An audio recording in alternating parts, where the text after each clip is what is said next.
With almost 90 years of history, Volkswagen has always been one of the greatest symbols of the automotive industry. Founded in 1938 with the objective of producing an affordable car for the working class, the automaker survived World War II, grew, and dominated the global market. Over the decades, it expanded its operations, acquired prestigious brands such as Bentley, Lamborghini, and Audi, and in 2017, claimed the position of the world's largest automobile manufacturer, surpassing giants like Toyota and General Motors. But what seemed like absolute dominance did not last long. Today, Volkswagen faces one of the worst crises in its history. The scenario is one of falling sales, fierce competition, and difficulties in adapting to the new market demands. Furthermore, the pressure for electrification, high operating costs, and internal problems have led the company to consider drastic measures. For the first time since its founding, there is the real possibility of closing factories in Germany itself, an event that could have profound impacts not only for the automaker, but for the entire economy of the country. What factors have put Volkswagen in this delicate position? What strategic mistakes contributed to this crisis? And what will be the consequences of this difficult moment for the future of the company and the German automotive industry? If you want to understand the details behind this scenario, just watch this video, because today we're going to expand our global knowledge of the Volkswagen crisis. The German language is a master at creating long words that condense complex meanings. And among so many expressions, one of them aptly defines Volkswagen's current moment. Zeitenwende, which can be translated as change of times. And to understand the crisis that the automaker faces today, it is necessary to look at these changes. For a long time, the automotive industry was dominated by a few manufacturers who not only produced cars, but also held the most valuable knowledge in this market: engine engineering. Manufacturing a car was not a great challenge, but building an efficient, powerful, and reliable engine required decades of research, tests, and refinement. Companies such as Volkswagen, Toyota, Ford, General Motors, Mercedes-Benz, and BMW built this know-how over generations, creating an almost insurmountable barrier for any company wishing to enter the sector. And it was not for lack of trying. Chinese companies such as Chery, Geely, and BYD invested heavily to manufacture combustion vehicles and expand their sales around the world, but they never managed to threaten the giants of the sector. Even with government support and billion-dollar incentives, the models from these brands were seen for years as inferior and unreliable options. For companies like Volkswagen, this was proof that the market was under control, and that any attempt at change was doomed to failure. But while traditional automakers remained confident in their dominance, a silent revolution was taking place. In 2004, the then unknown Elon Musk joined a small project called Tesla, which bet on something that no one took seriously: fully electric cars. At that moment, for many, this idea seemed absurd. But as Tesla evolved, developing better batteries and creating increasingly fast and efficient cars, the market began to see that change was not a distant possibility, but a reality. Comfortable with decades of success among the world's largest manufacturers, Volkswagen did not realize that the automotive market was undergoing a major Zeitenwende. At first, many could have thought that electric vehicles would become a product destined for a small niche of consumers, since they were expensive, had little range, and were seen more as technological toys than cars. But while traditional automakers ignored the trend, Tesla and other emerging companies showed that change was possible. Unlike combustion vehicles, where engine engineering was the major barrier to entry, in electric vehicles the value lay in software, battery technology, and digital integration. This put all competitors on equal footing, opening space for new players and completely changing the rules of the game. For companies like Volkswagen, accustomed to a market dominated by centennial brands, this turnaround brought enormous challenges. And it all happened very quickly. To give an idea, in 2017, the company was at the top of the automotive industry, selling more than 10.7 million vehicles and surpassing Toyota and General Motors. From that moment on, the company began to feel the effects of change, and, year after year, sales fell, until reaching just over 9 million units in 2024, which raised the alarm at the company's headquarters in Wolfsburg. With fewer cars leaving the factories, the company saw its revenue decrease and was forced to make decisions that until recently were unthinkable. In September 2024, The Guardian revealed that, for the first time in its history, Volkswagen was considering closing factories in Germany. A few months later, in December, a report from Le Monde confirmed that the company planned to cut 35,000 jobs in an attempt to reduce costs and adapt to the new scenario. But where did Volkswagen go wrong to reach this situation? In the business world, ignoring the changes around you or underestimating new competitors is a mistake that has already toppled giants. Kodak, for example, dominated the photography market, but ignored the advent of digital cameras and lost ground until it disappeared. Nokia, which was once the absolute leader in cell phones, believed that Apple's smartphones were merely a niche product and that Steve Jobs' company would never threaten its position. As we all know, the iPhone revolutionized the market and left Nokia behind.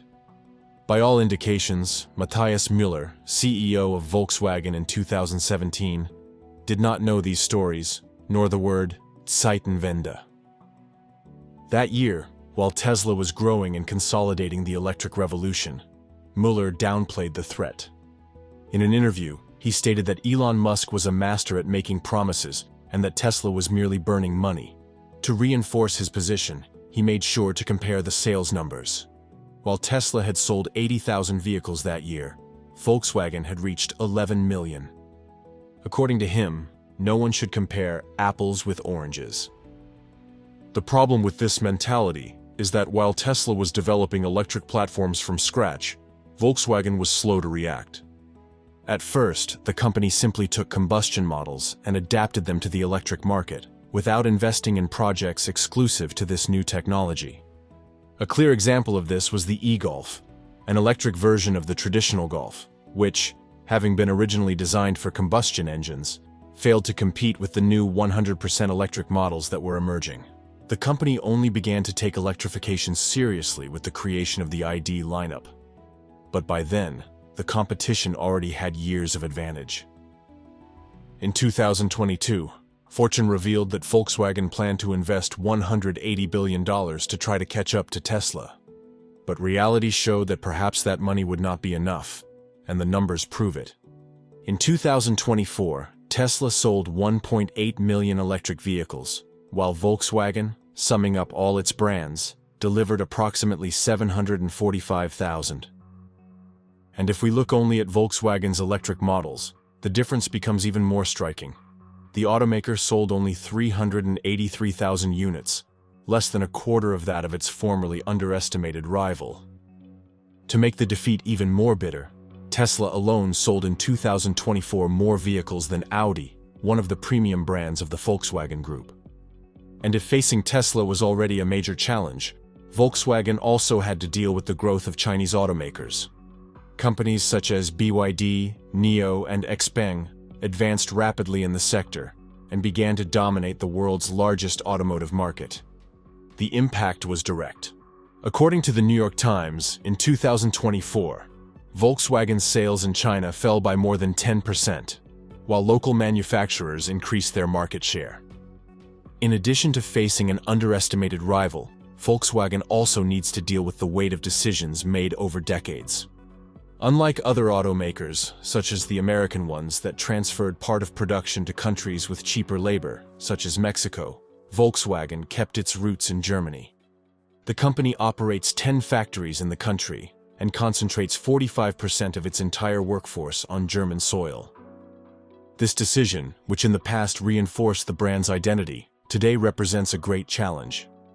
Producing in one of the most expensive countries in the world weighs on the automaker's accounts and hinders its competitiveness in a sector where every penny counts. For instance, while in Germany the average labor cost is 62 euros per hour, in Spain, where brands such as Stellantis and Renault have factories, this value drops to 28 euros per hour. But the problems do not stop there. Volkswagen is one of the automakers that spends the most on labor.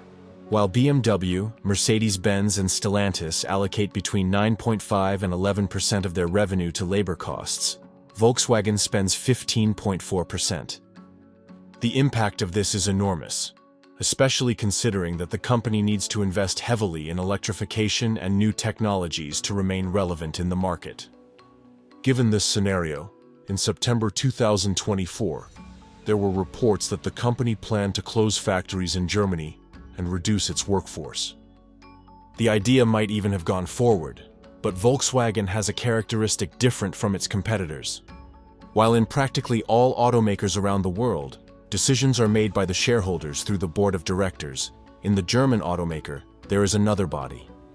In addition to the administrative board, Volkswagen has a supervisory board with 20 seats. Of this total, half, that is, 10 seats, are occupied by representatives chosen by the workers, and the other half is composed of the shareholders.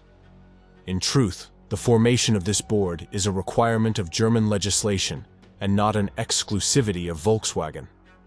However, in the company's case, among the shareholders is the government of Lower Saxony, the German state where the company's headquarters are located, which is entitled to 2 seats on the board. With this composition, it is easy to imagine that any measure involving cutting jobs and closing factories will not count with the support of the government and the workers. The strong resistance of unions and local politicians forced Volkswagen to back down. Instead of closing operations in Germany, the company made another unprecedented decision, which was to transfer the production of the Golf, one of the brand's most iconic models, which had been manufactured in Germany continuously since its launch in 1974. With this decision, the production of the Golf will be transferred from the Wolfsburg factory to the Puebla facility in Mexico. The company also had to back down on the plan for immediate layoffs. Instead, it signed an agreement with the union, which aims to gradually reduce 35,000 jobs in Germany until 2030. According to the signed agreement, the company should not carry out layoffs, and the reduction will occur through the non-replacement of workers who retire, or through voluntary layoff programs. And this was not Volkswagen's only geographic mistake. At the same time that it chose to keep a large portion of its production in Germany, the company saw a huge profit opportunity in the Chinese market and bet many chips on that strategy. Volkswagen was one of the first Western automakers to see the potential of China. Back in the 80s, when the country was beginning to open up to foreign investments, the company formed partnerships with local manufacturers and became one of the most popular brands among Chinese consumers. For years, Volkswagen led sales in the country, establishing itself as one of the pillars of the Chinese automotive industry. The problem is that this success turned into a trap. The Chinese market became so important for Volkswagen that, at certain times, it came to represent more than 40% of the company's global sales. With so many units being sold in China, the company was confident that this revenue stream would remain solid for a long time. But, as we have seen before, times change. In recent years, Chinese automakers have begun to dominate their own market, especially with the rise of electric cars. Companies such as BYD, NIO, and XPeng gained strength and began to compete directly with the Western giants. And Volkswagen, which once swam effortlessly in China, began to lose ground. As we can see in this graph, sales that surpassed 3 million vehicles in 2019 closed 2024 at just over 2.2 million. All these mistakes, combined with the scandal known as Dieselgate, which revealed that the company falsified the emission data of its vehicles, contributed to the delicate situation in which it finds itself today. But can Volkswagen's situation impact the economy and daily life in Germany? The automotive industry is not only one of the most important sectors of the German economy. According to CNN, the sector is responsible for 5% of Germany's GDP and employs nearly 800,000 people. And within this universe, Volkswagen is the biggest star. Even though the country also has heavyweights such as BMW and Mercedes-Benz, Volkswagen is the largest of them all. With 10 factories and approximately 300,000 employees in the country, a small sneeze from this giant could leave the entire country with a cold. Therefore, If the company cannot reverse the situation, the German economy will inevitably suffer the consequences. And there is no need to wait to see these effects. The impact has already begun. The Volkswagen crisis does not only affect the company's employees, but also thousands of suppliers who depend on the automaker to keep their businesses running. According to a report from DW, several suppliers of parts and components for the German automotive industry are already reducing or at least planning to reduce their workforce. Speaking of the future, potential layoffs at Volkswagen could have a profound impact on Germany's economy, especially in cities like Wolfsburg, where the company's headquarters and the largest concentration of employees are located.